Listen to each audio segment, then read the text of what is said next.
मेरा नाम आशा रानी है। पीएससी रंधावा से आशा वर्कर हूँ मैं। और नाथसरी चोपटा हमारी सीएससी है। और हम सुबह ऑपरेशन केस लेके आए हैं। और ये दूसरी बार हम केस लेके आए हैं। वो गरीब आदमी बहुत हैं जो प्राइवेट में अपना इलाज नहीं करवा सकते हैं। तो हम तो यही उम्मीद हमारे से रखते हैं गांव वाले कि हमारे को सरकारी सुविधा ही मिले।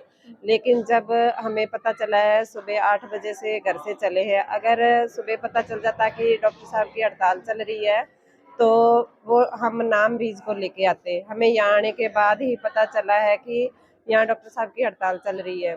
अगर वो बोलते थे, अगर आपको पता होता तो आप हमें ना लेके जाते। उनका 600-700 रुपये गाड़ी का किराया भी लग चुका है। और वो हमारे साथ भी बुरा भला बोलते हैं कि आप हमें मत लेके आया करो अगर सरकारी सुविधा नहीं मिलनी है तो। हम तो यही उम्मीद करते हैं कि डॉक्टर साहब हड़ताल पर थे तो आम जनता को इसकी पहले खबर होनी चाहिए थी भी डॉक्टर साहब की हड़ताल चल रही है 2-3 दिन के लिए। तो हम सरकार से यही उम्मीद करते हैं कि डॉक्टर साहब को जल्दी से जल्दी जो उनकी मांगे हैं पूरा किया जाए और अपनी ड्यूटी पर वो वापस लौटे। देखिए, स्वास्थ्य सुविधाओं में दिन प्रतिदिन गिरावट आ रही है, क्योंकि जितने डॉक्टर्स पर पॉपुलेशन चाहिए 10,000 के पीछे, उतने डॉक्टर्स अभी तक सरकार के द्वारा लगाए नहीं जा रहे हैं, जिससे डॉक्टरों के ऊपर काम का बोझ बढ़ता जा रहा है। दूसरा, जो स्पेशलिस्ट सर्विसेज हैं, उसके लिए मरीज डिस्ट्रिक्ट हॉस्पिटल या एफआरयू केंद्रों पर आते हैं, लेकिन उन्हें वहाँ स्पेशलिस्ट डॉक्टर नहीं मिलते, जिसके कारण एचसीएमएस एसोसिएशन ने सरकार से मांग की थी कि आप एक स्पेशलिस्ट कैडर बनाएं या स्पेशलिस्ट अलाउंस रखा जाए, ताकि स्पेशलिस्ट डॉक्टरों को अट्रैक्ट करके सर्विसेज में लाया जाए। लेकिन 3 साल हो चुके हैं, अभी तक सरकार ने इसके ऊपर कोई भी काम नहीं किया है। अभी वो डिज़ाइन कर रहे हैं कि हम एक स्पेशलिस्ट कैडर को डिज़ाइन कर रहे हैं, बट उसमें भी एसोसिएशन ने जो अपना मत रखा था कि स्पेशलिस्ट कैडर में ऐसे जो चीज़ें होनी चाहिए, उसके लिए अपना प्रपोजल दिया था, सरकार ने उसको भी नहीं रखा, जिस वजह से स्पेशलिस्ट नौकरियां छोड़ के जा रहे हैं। सिविल हॉस्पिटल सिरसा से ही 3 डॉक्टर अभी छोड़ के जा चुके हैं इस साल में भी। और पूरे हरियाणा की बात करें तो काफ़ी डॉक्टर हैं जो निरंतर नौकरियां छोड़ रहे हैं, क्योंकि एक एक डॉक्टर होता है और इतने सारे पेशेंट होते हैं, जैसे ऑर्थो का है, चाहे वो एमडी मेडिसिन है या सर्जन है, तो काम की दिक्कत के चलते वो बाहर जाना ही उचित समझता है। तो जब तक एक एक स्पेशलिस्ट के दो दो तीन तीन डॉक्टर नहीं होंगे और उनमें काम नहीं बंटेगा, तब तक डॉक्टर जो हैं वो यहाँ पे नहीं टिकेंगे और मरीजों को ऐसे ही परेशानियों का सामना करना पड़ेगा। और उन स्पेशलिस्ट डॉक्टरों का काम एक एमबीबीएस डॉक्टर को देना पड़ेगा, जो कि ये उचित नहीं है और मरीजों के साथ खिलवाड़ है। तो इन्हीं मांगों को लेकर हमारी जो मांगे थी कि स्पेशलिस्ट कैडर बनाया जाए और स्पेशलिस्ट डॉक्टरों की भर्तियां की जाएं। दूसरा, और अट्रैक्ट करने के लिए हमने ये कहा था कि स्पेशलिस्ट जो डायरेक्ट एसएमओ की भर्ती पे स्पेशलिस्ट लगा रहे थे, कि उस डायरेक्ट एसएमओ में क्या है कि जो स्पेशलिस्ट डॉक्टर होता है वो 2 साल की सर्विस के बाद उसको एसएमओ बना दिया जाता है। एसएमओ बन के उसने एडमिनिस्ट्रेटिव काम करना होता है, क्योंकि क्लिनिकल काम नहीं कर पाता। तो हमें ऐसे स्पेशलिस्ट को क्या ज़रूरत है जिसने मरीजों को देखना नहीं है और सिर्फ एडमिनिस्ट्रेशन का काम करना है। तो हमने सरकार से ये मांग की थी कि आप डायरेक्ट एसएमओ की भर्ती रोकें और जो कैडर में शुरू से सरकार के अंदर काम कर रहे हैं, उन्हीं को ही टर्न वाइज प्रमोशन दे के एसएमओ बनाया जाए। तो अभी बीच बीच में कई बार सरकार इस बारे में डायरेक्ट एसएमओ के लगाने के लिए और अपने चहेतों को उसके अंदर शामिल करने के लिए बार बार फाइल चला देती है। तो एसोसिएशन ने एचएम साहब से भी रिक्वेस्ट की थी, एचएम साहब इससे संतुष्ट थे और उन्होंने फाइल पे लिखा भी था कि ये भर्ती रुकनी चाहिए डायरेक्ट एसएमओ की। तो हमारी दूसरी मांग ये थी। तीसरी थी कि हमारे जो पीजी पॉलिसी है, हमारे जो एमबीबीएस डॉक्टर हैं जो गवर्नमेंट सर्विस करते हैं, तो वो एचएमएस कोटे के थ्रू पीजी करने जाते हैं, जिसके लिए सरकार उनसे 1-1 करोड़ का बॉन्ड भरवाती है, जिसमें हाँ, 1-1 करोड़ के 2 बॉन्ड भरवाए जाते हैं और उसमें जो ब्लड रिलेशन नहीं होना चाहिए बॉन्ड में। तो 1 करोड़ किसी भी व्यक्ति को कोई बंदा क्यों अपनी प्रॉपर्टी उसके साथ अटैच करेगा, उसकी पीजी के लिए क्यों गारंटी लेगा? और गरीब घरों के बच्चे होते हैं काफ़ी, तो उनको बहुत दिक्कत आती है। तो हमने सरकार से माँग की थी कि इसको कम किया जाए।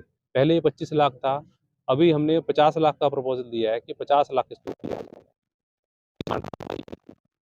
कि स्पेशलिस्ट डॉक्टरों को और जो एमबीबीएस डॉक्टर भी जो 20 साल की सर्विस पे वीआरएस ले लेते हैं, क्योंकि काम की अधिकता है और बर्डन बहुत ज़्यादा बढ़ रहा है, तो उनको कुछ और वित्तीय लाभ मिल सके, तो हमने 4 एसीपी सरकार से मांगी थी। 4 एक फर्स्ट एसीपी 4 साल पे, फिर 9 साल पे, 13 पे और फिर 20 पे। अभी हमें 5 साल पे, 10 साल पे, 15 साल पे 3 एसीपी मिलती हैं। तो अगर 20 साल पे भी एसी मिलेगी तो उस वजह से डॉक्टर कैडर में रुक सकते हैं और अपनी सेवाएँ दे सकते हैं।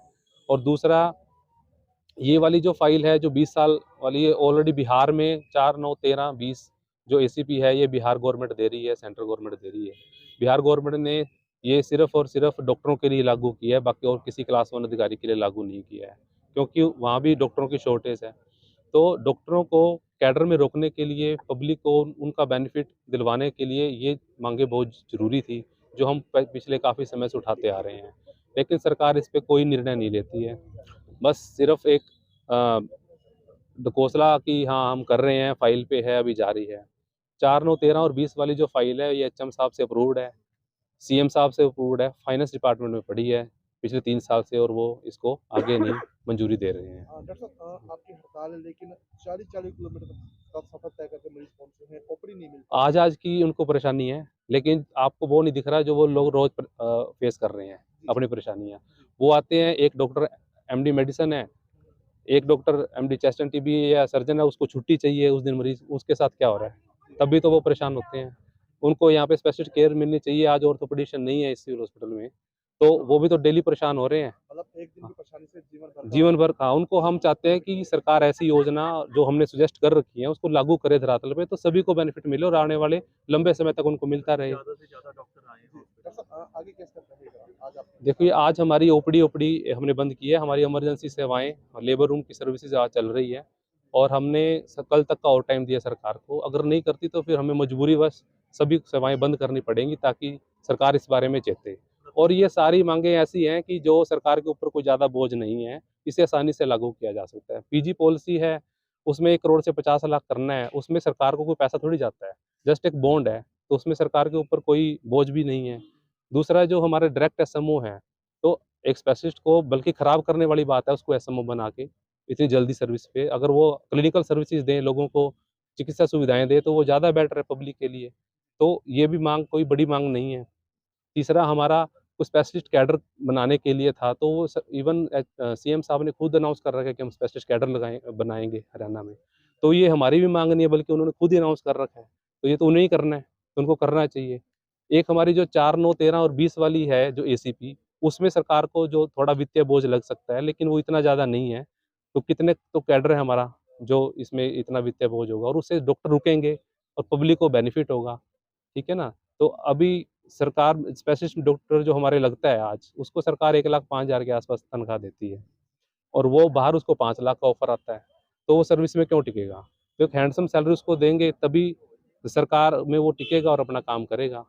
ये चीज़ है। डॉक्टर जी, बाउंड पॉलिसी है, पंजाब और राजस्थान सेम है या अलग है सर इससे जी? कम है, कहीं काफ़ी हमारे नेबरिंग स्टेट्स में काफ़ी 25 लाख, 30 लाख, कहीं में 40 लाख, किसी में 50 लाख ऐसे करके हैं, और कई जगह अलग-अलग चीज़ें हैं, कई 15 लाख भी हैं। तो मतलब सरकार को थोड़ा सोचना चाहिए कि हमें कैसे सुविधाएँ बेहतर बनानी है, उसकी तरफ सरकार काम नहीं कर रही है। आज की जो हड़ताल है मजबूरीवश की गई, सरकार ही ज़िम्मेवार है इस चीज़ के लिए। हमने 3 साल का समय दिया है और आज तक उन्होंने कुछ किया नहीं है इस चीज़ के लिए।